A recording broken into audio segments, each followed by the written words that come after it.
In the present study, I have affirmed the latter alternative. I have tried to show how the traditional Christ image concentrates upon itself the characteristics of an archetype, the archetype of the self.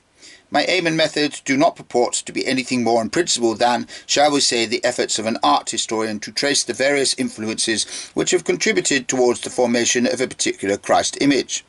Thus we find the concept of the archetype in the history of art as well as in philology and textual criticism. The psychological archetype differs from its parallels in other fields only in one respect.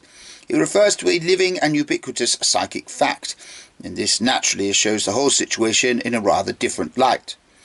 One is then tempted to attach greater importance to the immediate and living presence of the archetype than to the idea of the historical Christ.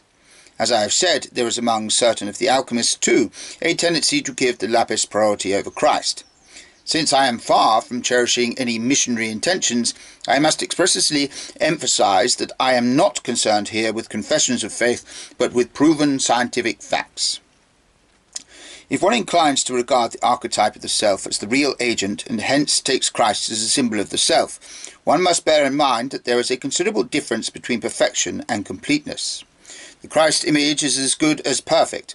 At least it is meant to be so, while the archetype, so far as known, denotes completeness, but is far from being perfect. It is a paradox, a statement about something indescribable and transcendental.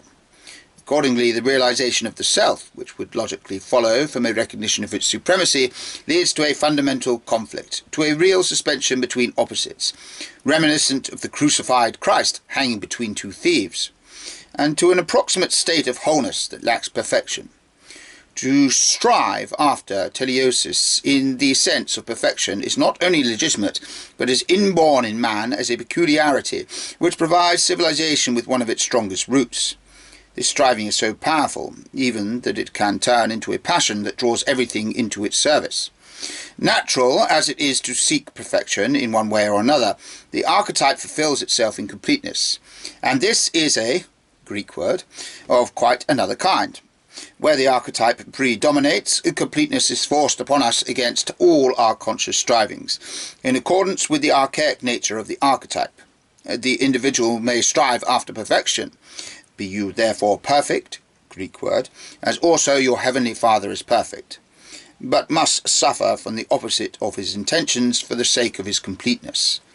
I find then a law that, when I would do good, evil is present with me.